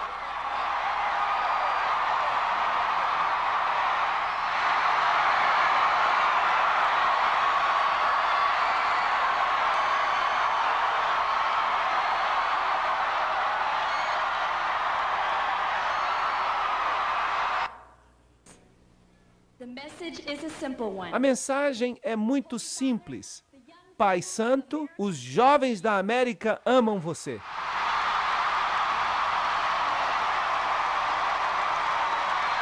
Tells me that tonight the Pope belongs to you. Hoje à noite, o Papa pertence a vocês. Vocês ouviram uma única palavra sobre Jesus em tudo isso? Uma única? Eu não ouvi nada. Isso é autoadoração em sua pior forma, usando bandas, o balançar dos braços, mas agora vem a pior parte de todas. Vai ficar ainda pior. Vocês se lembram que Benjamin Creme disse que Maitreya lhe disse que a bênção de Toronto ia suavizar os fundamentalistas cristãos. Bem, agora vamos dar uma olhada nos grandes pregadores carismáticos para ver de onde eles vêm e o que eles representam. Um dos principais é provavelmente Kenneth Copeland. Quando Jesus bradou, "Está consumado", ele não estava falando do plano da redenção. Havia ainda mais 3 dias e 3 noites antes que ele pudesse voltar para o trono. Jesus está sofrendo tudo o que havia para sofrer. Não há nenhum sofrimento fora dele. O seu espírito macerado, derramado, desceu às maiores profundezas do inferno. E o diabo pensou que ele o havia derrotado. Todas essas são citações. Vamos ler um pouco mais adiante. Você não tem Deus dentro de você. Você é Deus. Muito obrigado. Agora Pedro disse que, por promessas muito grandes e preciosas, você se torna participante da classe divina. Adão era Deus manifesto na carne. A razão por que Deus criou Adão foi seu desejo de se reproduzir, ou seja, uma reprodução de si mesmo. E no Jardim do Éden ele fez exatamente isso. Adão não se parecia com Deus. Ele não era quase igual a Deus. Ele não era subordinado a Deus. Adão era tão Deus quanto ele podia ser. A mesma coisa que Jesus. Adão, no Jardim do Éden, era Deus manifesto na carne. O que vocês acham? Isso é a linguagem da serpente ou é a linguagem de Deus? Esta é a linguagem do diabo. E ela alimenta essa necessidade humana de autoestima, de grandeza. Então, Kenneth Copeland, o que você está dizendo? O Espírito de Deus falou a mim e disse: "Filho, percebe isto. Agora segue-me e não deixes que a tua tradição te faça tropeçar." Pensa dessa forma. Um homem que nasceu 2 vezes venceu a Satanás. Uau! Jesus nasceu 2 vezes? Isso é interessante. Venceu a Satanás em seu próprio jogo. E eu jogo a minha Bíblia no chão, assim. Eu digo, o quê? Ele disse, um homem que nasceu 2 vezes derrotou a Satanás. O primogênito de muitos irmãos o derrotou. Ele diz, tu és a própria imagem, a própria cópia de Jesus. E eu digo, misericórdia. E eu vi o que aconteceu ali. E eu disse, tu não podes ousar dizer que eu poderia ter feito a mesma coisa. E ele disse, ó sim, Deus disse isto aparentemente, ó sim, se tu tivesses o conhecimento da palavra de Deus que Jesus tinha, tu poderias ter feito a mesma coisa, porque tu és um homem renascido também. Então ele está dizendo aqui que Kenneth Copeland salvou você. Esta é a mais alta forma de blasfêmia que eu já encontrei. O que mais ele fala? E eu digo isso com todo respeito, para que vocês não fiquem chateados. Mas eu digo assim mesmo, quando eu leio na Bíblia a passagem na qual ele diz, eu sou, eu simplesmente sorrio e digo, sim, eu sou também. Então, o que ele tem em comum com Robert Schuller? Tudo em comum. Robert Schuller é um maçom de grau 33, de acordo com a maioria das fontes, e ele está ensinando em linha com a mais alta forma de maçonaria. E se você olha o ministério de Kenneth Copeland, quais são os símbolos que ele está usando? O que é isso aqui? Você acha que isso acontece por sorte, por acaso? Eu acho que não. Eu acho que este homem é um luciferiano que se fantasia em vestes de justiça, enganando a milhões. É isso que ele está fazendo. Assim como acontece com Robert Schuller, e parece acontecer também com outras pessoas. Deus fica do lado de fora, olhando para dentro. Ele não tem nenhum direito legal de entrar na terra. Essa terra não pertence a ele. Eu não quero nem ouvir o resto, porque isso me irrita. A maçonaria, o movimento Mormon, Kenneth Copeland, todos eles dizem a mesma coisa. Adão é o nosso pai e nosso Deus. Foi isso que disse Brigham Young. E Copeland diz exatamente a mesma coisa. Aí está a revista do Copeland. O nome dela é Grito. São todos símbolos da maçonaria, alguns bem baixos. Ali está o pentagrama de cabeça para baixo. Todos são símbolos que vocês precisam ver para entender de onde este homem vem. E se você não perceber esses símbolos, a própria declaração dele demonstra isso. Vejam aqui esses movimentos de mão. This is the Believer's Voice of Victory broadcast. Today, Gloria Copeland, my wife, will be concluding her series on the Spirit of Faith. Agora, se você não sabe, este aqui é o símbolo do bode, que é usado por muitos satanistas. Tá certo, talvez pudesse ser um mero acaso, mas eles os usam com tanta frequência que eu não acho que seja por acaso. Vamos dar outra olhada nele. Vejam a sua mão. Physical nature he has the traits of his mother. Vejam que declaração interessante de Kenneth Copeland. A natureza física de Jesus tinha traços da sua mãe. Que teologia é essa? Essa é a teologia católica para os iniciados. Essa é a teoria maçônica. Essa é a teoria satânica. Tão simples assim. Porque eles dizem que Jesus recebeu os seus atributos de sua mãe, não de seu pai. E esse ensinamento não é bíblico, é maçônico. Vamos ouvir mais alguma coisa que ele tem a dizer. Vamos ficar bêbados com o Espírito Santo. Vamos ficar bêbados com o Espírito Santo em vez de com cachaça ou outra bebida. Louvemos a Deus, aleluia. Sim, glória a Deus. Sim, eu faço isso por Jesus. Então você pode ficar bêbado para Jesus, sem usar cachaça, e ele faz isso para Jesus. Mas fica ainda mais interessante. Escutem. Essa é provavelmente a maior igreja carismática do mundo, o movimento Rema. Vocês já ouviram falar dele? É um movimento mundial e ele usa a espada, a palavra Rema, no centro de treinamento bíblico. As pessoas que controlam esse movimento, seus fundadores, Kenneth Hagin e sua esposa, são considerados alguns dos principais mestres carismáticos do mundo hoje. Eles usam o escudo da fé aqui, que é o mesmo que os cavaleiros templários usam. Eles têm um grande prédio em Oklahoma. A única diferença entre eles e Oral Roberts é o estilo de música. O estilo de música. Eles têm um enorme palco central que eles podem levantar, onde a banda pode subir e descer. Oral Roberts usou o símbolo maçônico no seu jornal e ele colocou esse obelisco maçônico nele. Ele pertence ao mesmo movimento que os outros. Este aqui é Oral Roberts. Ele usa o triângulo de cabeça para baixo, ele usa o homem com o braço levantado no triângulo, com uma chama em cima. São todos símbolos do ocultismo. Ele usa as mãos orientais aqui. Aqui ele está orando por milhares de cartas. Foi ele que disse que se os americanos não lhe dessem $500 milhão no final da semana, Deus ia matá-lo. Eu teria testado o Senhor com respeito a isso. Eu não teria lhe dado dinheiro. Aqui está o seu edifício. O design é altamente simbólico. Os dois pilares que enfeitam o edifício representam os pilares do Templo de Salomão. Aqui nós temos símbolos maçônicos, ali de novo. Tudo é baseado na estrela de Davi. Tudo que se encontra nesse complexo são símbolos do ocultismo. Agora vamos dar uma olhada no culto do Kenneth Hagin, o fundador e profeta do movimento Rema, o maior movimento carismático mundial.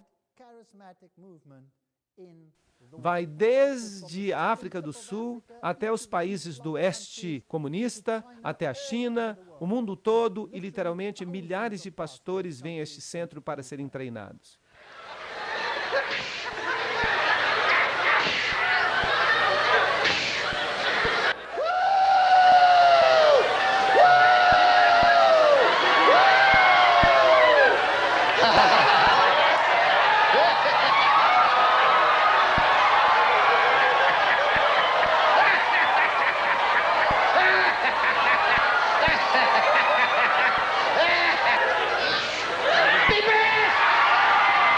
Este aqui é o Kenneth Copeland, por falar nisso.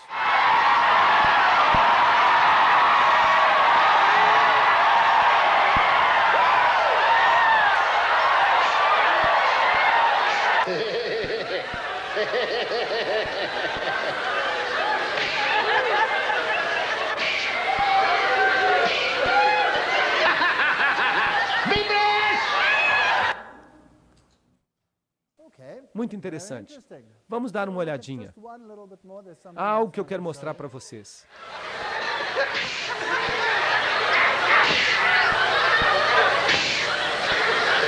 Drunks fall down.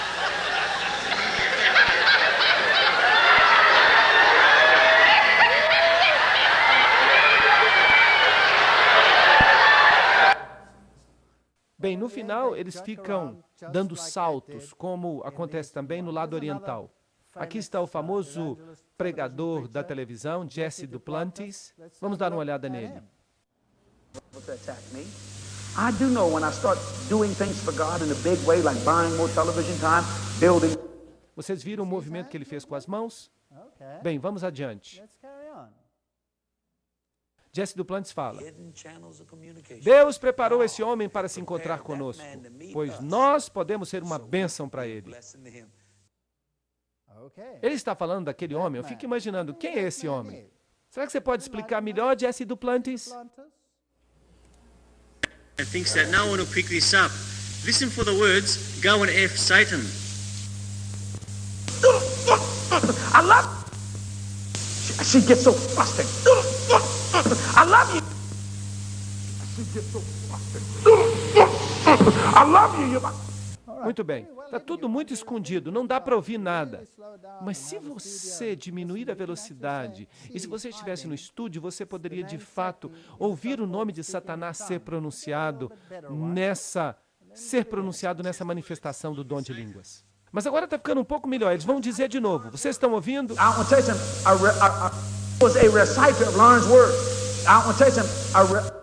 Eu estou com Satanás. E ele faz esse sinal. Mas ele esconde tudo isso na sua fala em línguas. E ele diz: Deus não está interessado em que você seja servo, Ele está interessado em que você seja filho. Mas quando você se torna filho, você se torna um filho que serve a Satanás. Isso é muito interessante. Quem então são essas pessoas que usam símbolos satânicos e arrecadam milhões e milhões de dólares para pregar o Evangelho? E Kenneth Copeland, com seus sinais maçons, que diz que nós somos todos deuses, é um amigo de Kenneth Hagin, é amigo de Arnold Roberts, é amigo de Robert Schuller, é amigo de Bill Hybels, é amigo deste aqui, é amigo daquele ali. Os pássaros da mesma pena voam juntos. Mas onde é que eles conseguem todo o dinheiro para fazer essas coisas? Este aqui é um dos maiores televangelistas de todos os tempos. Mas antes de eu falar de Benny Hinn, eu acho melhor nós fazermos um pequeno intervalo. Vamos meditar nessas coisas. Quem está ficando no lugar de quem? Será que nós temos um evangelho das necessidades ou temos o evangelho de Jesus Cristo?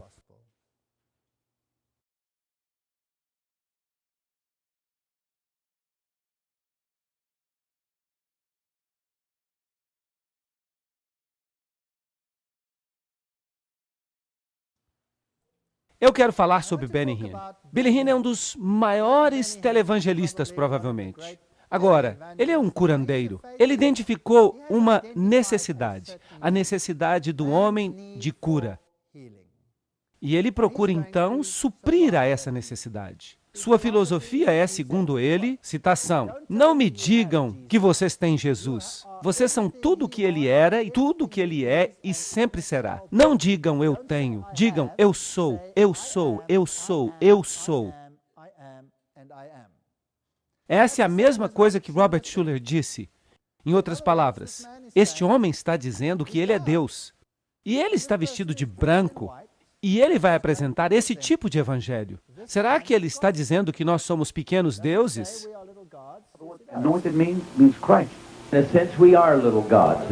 Bem, isso aqui é muito curto, mas ele está dizendo, sim, nós somos pequenos deuses. Agora, a Bíblia diz, bem-aventurados aqueles que amaldiçoam você.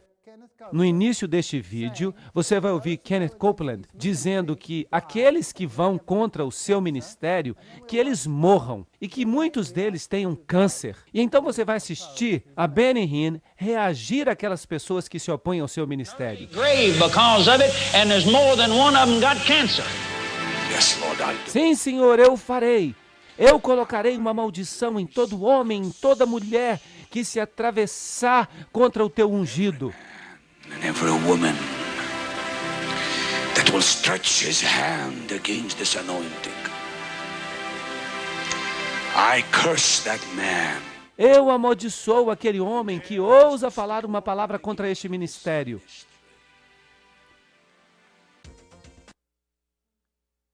A Bíblia fala que você pode revelar o erro, mas você não tem que amaldiçoar a pessoa. Eu não faria isso. Kenneth Copeland, Kenneth Hagin, Benny Hinn, todos eles alegam ter falado com Jesus aqui na Terra. It was as though someone plugged me into electricity. Foi como se alguém me ligasse à eletricidade. O meu corpo inteiro ficou formigando com esta sensação de poder, esta sensação repentina. E então, a poucos metros de mim, eu vi o Senhor. Ele tinha 1,80 m, talvez 1,82 m ou 3 m, cabelo longo, castanho, olhos azuis claros. Seus olhos, eu nunca vou me esquecer dos seus olhos. Eles olharam bem para mim. De manhã eu acordei e eu disse para minha mãe, eu falei, mamãe, na noite passada eu via Jesus. A minha mãe olhou para mim e ela disse, bem, então você deve ser um santo. Tá bom, ele viu Jesus. Jesus apareceu para ele como apareceu a outros. Agora, você pode ver a Jesus numa visão. Você pode ter uma visão, ser levado a Jesus e vê-lo. Mas Jesus descer a essa terra e aparecer para você, isso não é bíblico. Isso é espiritismo, sabem por quê? Porque a Bíblia diz, eu vou preparar-vos lugar, e quando eu for, eu vos levarei para que estejais onde eu estou. Enquanto isso, eu vou enviar o quê?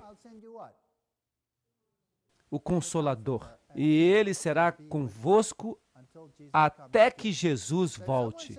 E ele vai estar com vocês até que Jesus volte. Então, se alguém diz que ele viu a Jesus aqui na terra, ou onde quer que seja, isso é espiritismo. Jesus falou, não creiam quando eles disserem, ele está aqui, ou ele está ali, ou ele está dentro de casa. Isso não é verdade. É por isso que é espiritismo. Dê uma olhada em Bonnke e Benny Hinn. Na liderança do movimento carismático, pelo menos em número de pessoas no auditório, há dois homens muito diferentes. Reinhard Bonnke, um alemão, e Benny Hinn, um palestino de nascimento. Eles lideram um negócio muito competitivo da televisão americana, o evangelismo.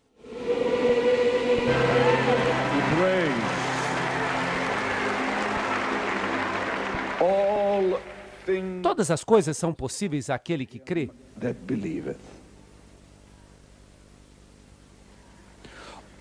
Todas as coisas são possíveis àquele que crê. Todas as coisas são possíveis àquele que crê. Todas as coisas, todas.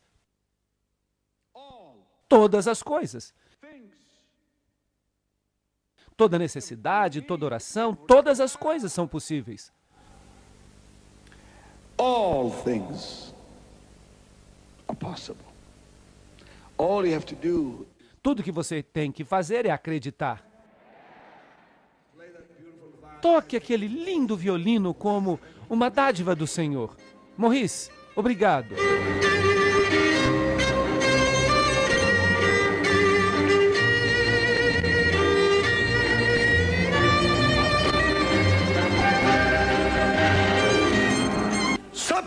Substância. O que aconteceu com o homem? Há 10 anos, pastor, ele teve um acidente com uma tora. Mas o poder de Deus desceu sobre ele hoje à noite. James McRae. Infelizmente, a condição de James deteriorou desde então. O movimento agora é muito doloroso. Ele não pode mais se vestir, mas James permanece convencido de que um milagre aconteceu. E ele tem recusado os medicamentos oferecidos pelos médicos e a operação que os médicos agora acham que é imperativa.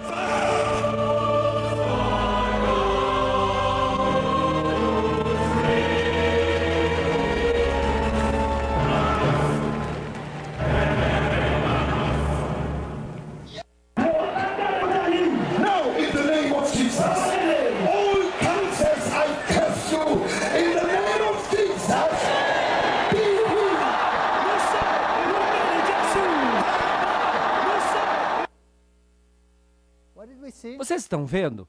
O que será que ele está fazendo aqui? Vocês perceberam essas pobres pessoas sentadas ali? São pessoas doentes. E elas recebem esse ministério, essas gotinhas.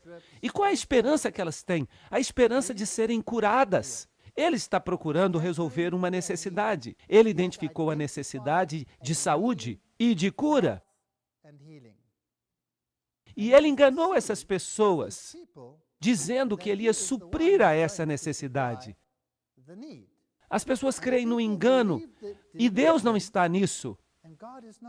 Porque aqui há outro espírito, como vocês verão em um momento. Esse aqui era Mesmer. Ele hipnotizou esta mulher. Este aqui é Benny Hinn. Enquanto ele hipnotiza uma mulher. E na entrevista perguntaram a ele se o que ele fazia era hipnose. E então disseram para ele, o que você está fazendo é hipnose. E os melhores hipnotizadores dizem que é um tipo muito eficiente de hipnose. Agora, notem o que ele faz quando as pessoas são mortas no espírito. A unção, o carisma pessoal e técnicas bem treinadas de manipulação da multidão. A tudo isso, Benny Hinn acrescenta um ingrediente. De fato, é um velho truque da hipnose. Tem estado por aí faz centenas de anos. Coloquem fogo no coral. Percebam esta mulher aqui. Primeiro ela olha para trás para saber onde ela vai cair. Abram mão de toda resistência. Então, primeiramente, ocorre a clássica indução hipnótica. Não mais proteja suas emoções. Torne-se completamente aberto. Porque a unção exige que toda parte de seu corpo seja aberta. Nesses momentos, você precisa se tornar extremamente frágil, extremamente sensível.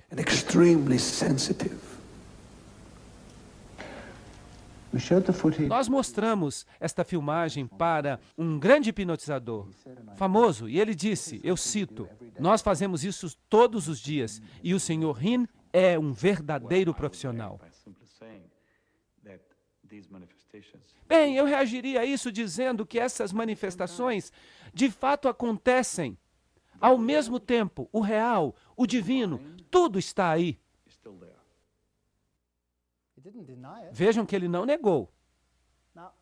Agora vamos dar um passo adiante e vamos ouvir a isto aqui.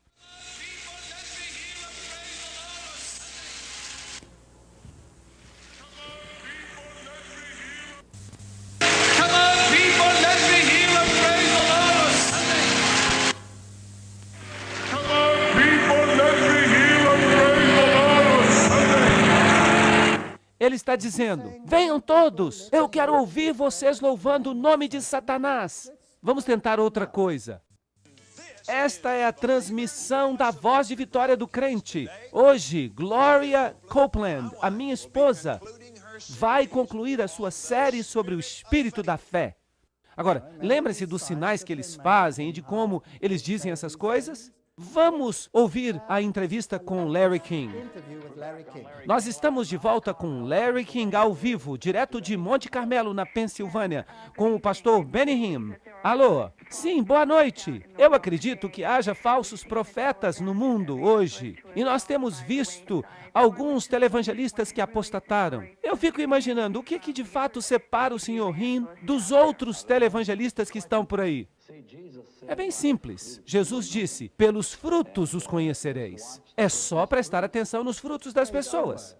Vocês estão vendo? Nas próprias palavras dele. Observar os frutos das pessoas. Então, quais são os frutos dele? Vamos perguntar para ele. Este é o vídeo de uma festa que aconteceu na casa dele. Agora ele está dando heroína a este obreiro.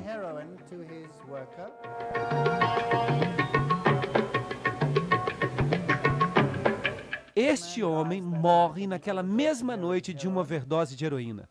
Aí está ele.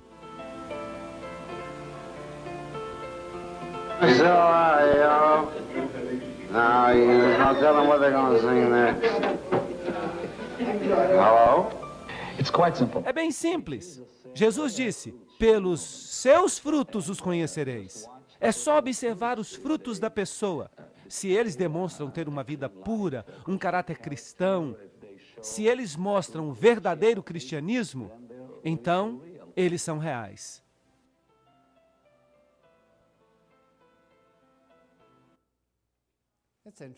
É interessante. Nada aconteceu com ele depois disso. Será que essas pessoas estão além da lei?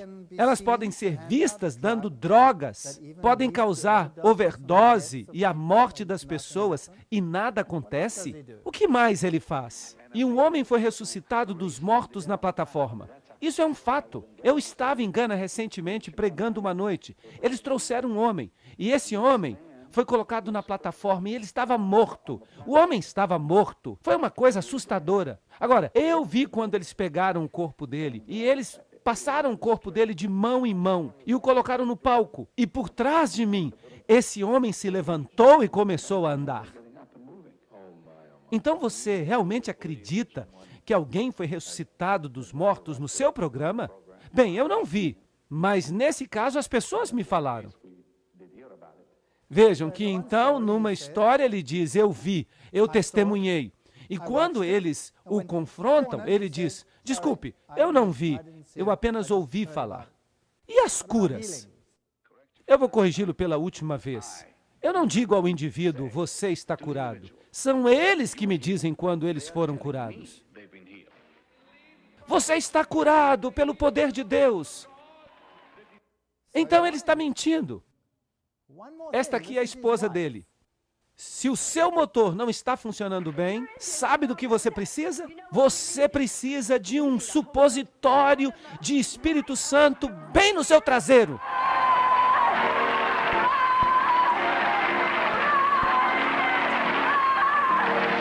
Vocês ouviram o que ela disse?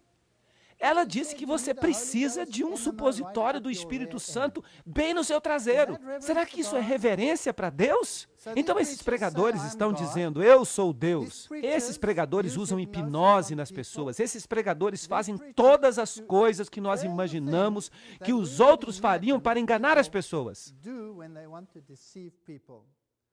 Eu acho que eles são... O que eles são?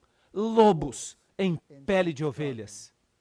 Eu acho que esses grandes pregadores, muitos deles, não todos eles, entre eles há provavelmente muitas pessoas sinceras, mas muitos deles são espiões, agentes treinados, que têm cargos altos na maçonaria, treinados pelos jesuítas para enganar os protestantes, para que eles aceitem uma mentira e comecem a adotar uma religião com base nas necessidades humanas, em vez da verdadeira religião de Jesus Cristo.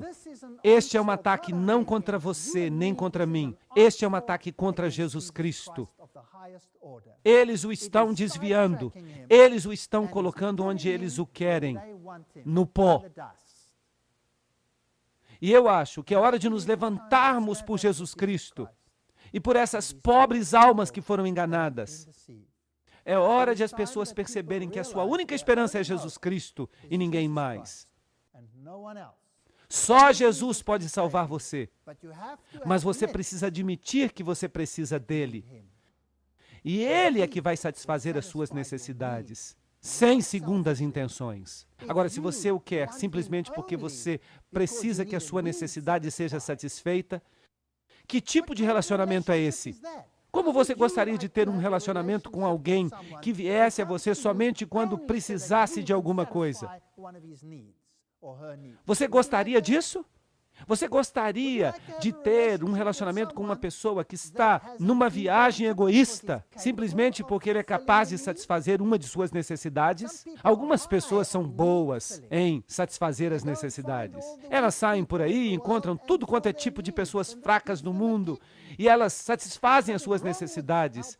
E isso lhes dá uma certa excitação. Não há nada errado em ajudar os pobres, nada errado com isso, mas se com isso você atrai a atenção da pessoa para você e você se torna o grande herói, em vez de ajudar a pessoa humildemente, então nós temos um problema. Os olhos deveriam ser atraídos para Jesus. Se você tem dificuldades com isso, então ajude as pessoas em segredo. Não busque ser louvado pelos homens. Saia por aí e coloque dinheiro na caixa de correio de uma pessoa que é pobre e não fale isso para ninguém. Não bata na porta e diga, eu acabei de satisfazer as suas necessidades, porque senão as pessoas vão ficar idolatrando a você. De fato, talvez elas até se sintam mal com isso, você sabe. Mas se elas recebem o dinheiro na caixa do correio e ninguém sabe, elas ficam surpresas. E elas não podem agradecer a ninguém, exceto a quem? A Deus. E não há ninguém que faz o bem, ninguém. Somente Jesus Cristo, que é o caminho, a verdade e a vida. Este aqui é provavelmente o maior curandeiro do mundo hoje em dia. Ele é maior do que Benny Hinn. Benny Hinn faz na televisão. Este homem, eles o trazem em jatos. Eu fui enviado à Terra para salvar o mundo. Que arrogância! Ele, como Benny Hinn, também usa branco.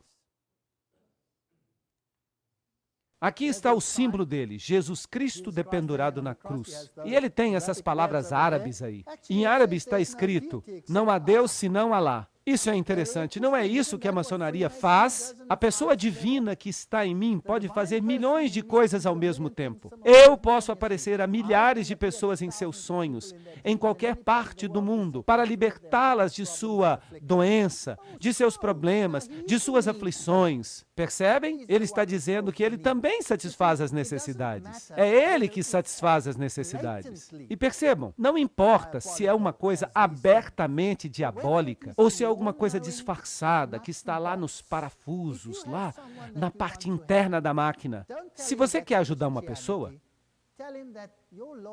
não fale para essa pessoa que isso é cristianismo. Fale para ela que o Senhor o motivou a ajudá-la. Que o seu Senhor fez com que você tivesse a disposição de ajudar as pessoas. Mas não faça disso a sua religião. A sua religião é Jesus Cristo. E a minha religião deveria ser Jesus Cristo. Não há nenhum outro além dele. Aí está o centro que ele construiu. E milhares de pessoas são curadas aí. Ele se chama TB Josué. Josué significa o Senhor me salva. E além disso, ele gosta de ser chamado Emmanuel, Deus conosco. Essas pessoas são de fato muito orgulhosas. E ele gosta que cantem para ele essa canção, Emmanuel, nosso Deus, repetida inúmeras vezes. Uma vez, enquanto expelia um demônio, esse Josué perguntou ao demônio, e quem sou eu? E o demônio respondeu, você é Jesus, o Cristo. Josué riu e chamou os outros e disse a eles, estão ouvindo o que esse demônio está dizendo? Eu sou Jesus Cristo. Bem, eu não gosto deste vídeo aqui, mas eu vou mostrar assim mesmo. Vocês vão perceber pessoas falando em línguas no fundo.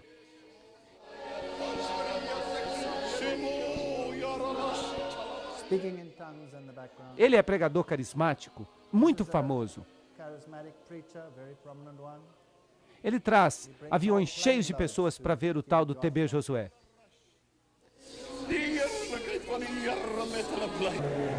In the mighty name of Jesus Christ.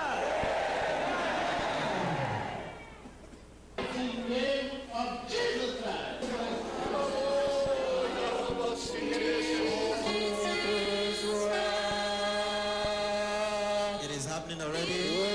Come on, soul.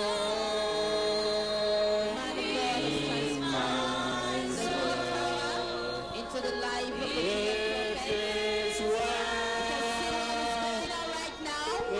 Supostamente esta mulher aqui nunca tinha andado na vida.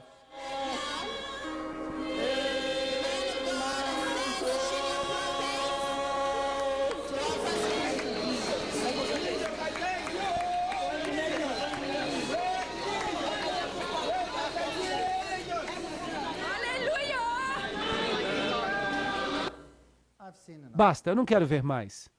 Perceberam como ela andou? Ela andou assim. O que acontecia quando Jesus curava alguém? Essa pessoa pulava de alegria e essa pessoa ficava completamente curada. Isso aqui é um engano da mais alta ordem.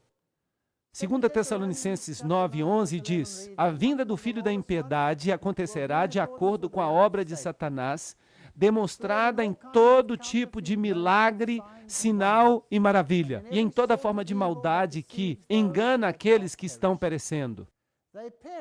Eles perecem porque se recusam a amar a verdade e a serem salvos. Mas o que é a verdade? Jesus é o caminho, a verdade e a vida. Os teus mandamentos são a verdade. A tua lei é a verdade, Salmo 119. Obediência a Cristo, que é o caminho. Jesus nos chama ao arrependimento para uma caminhada com Ele. E então vocês sabem o que acontece? Mesmo que você continue aleijado, você vai ter gozo, porque você vai ter a vida eterna. E você não vai ser um aleijado na vida eterna. E por essa razão, Deus lhes envia uma poderosa ilusão, para que eles creiam na mentira. É a vontade de Deus que permite isso. Nós precisamos compreender a vontade de Deus, a derradeira vontade de Deus. Deus permite isso porque eles se recusam a querê-lo. Eles querem apenas a satisfação de suas necessidades. Vá embora com essa história de arrependimento. Simplesmente me dê o que eu preciso. E eles estão servindo isto num pacote que é tão atrativo que as pessoas estão acreditando. E a Bíblia diz que eles crerão na mentira e serão condenados por não terem crido na verdade, mas por terem encontrado prazer na impiedade. São lobos em pele de ovelha. Mas Deus não é o autor da confusão, mas o Deus da paz em todas as igrejas dos santos. 1 Coríntios 14:33. Eu gostaria de fazer um apelo para que nós sirvamos a Jesus Cristo em justiça e em verdade. Para que nós olhemos o nosso próprio coração e digamos: será que eu sou de fato essa pessoa maravilhosa ou será que eu tenho defeitos?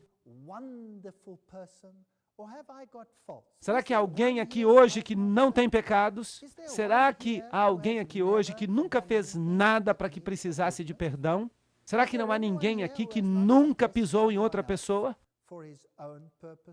Será que há alguém aqui hoje que nunca manipulou outra pessoa pelos seus próprios interesses? Eu duvido. Nós todos precisamos do Espírito de Jesus Cristo. Amor total, sem egoísmos. Somente Jesus pode oferecê-lo a nós. E quando eu venho à igreja porque eu sou grato. Eu sou grato a Jesus. Eu venho à igreja não para que as minhas necessidades sejam satisfeitas. Eu não quero apenas pão e peixe.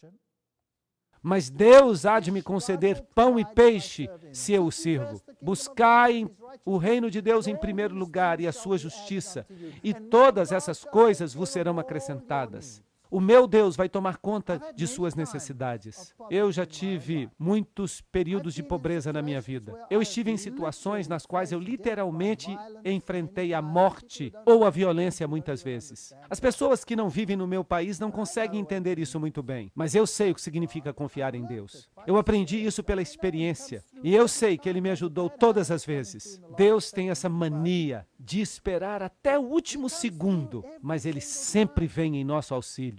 E por que será que Ele permite, então, que as coisas se compliquem até o último segundo? Para que nós aprendamos a confiar nele, não importa qual seja a situação. Sabem de uma coisa? Eu amo o caráter de Deus. Ele nunca me obrigou a fazer nada. Nenhuma vez. Em toda a minha vida, Jesus me obrigou a fazer algo. Nunca. Sabem por quê? Se eu tivesse o privilégio de me ajoelhar diante dele, eu tiraria a coroa e a colocaria aos seus pés. Por quê? Porque eu não a mereço. Ele é que merece. Mas o que ele faria? Ele diz, não, ela é sua. E ele nunca vai me lembrar de todas as coisas boas que ele fez por mim. A salvação em Cristo é tão completa que nós nos levantamos diante de Deus como se nós nunca tivéssemos cometido um único pecado. O nosso pecado vai ser removido de nós, assim como o Oriente dista do Ocidente. E se você perguntar a ele, que pecados eu cometi? Ele vai dizer, eu não me lembro. Nós nunca nos sentimos como se nada fôssemos na presença de Cristo. Nós seremos filhos e filhas de Deus, agentes livres, mas obedientes e desejosos de servi-lo por nossa própria escolha, por causa do seu caráter. E se não pudermos compreender isso, que tipo de vida teríamos em nossas igrejas? Que tipo de culto nós teríamos em nossas igrejas? Nós não viríamos para as igrejas e ficaríamos brigando se nós queremos música sertaneja, ou rock, ou heavy metal, um tipo ou outro. Não, não, não. Nós viríamos para a igreja cheios do amor de Jesus Cristo para dizer, nós te agradecemos por todas as tuas bênçãos. Se o cristianismo pudesse mais uma vez se apegar a Jesus e se livrar de todas as mentiras, que reavivamento nós testemunharíamos. Que Deus abençoe a vocês. Que Ele os guarde enquanto vocês meditam nestas coisas. Amém.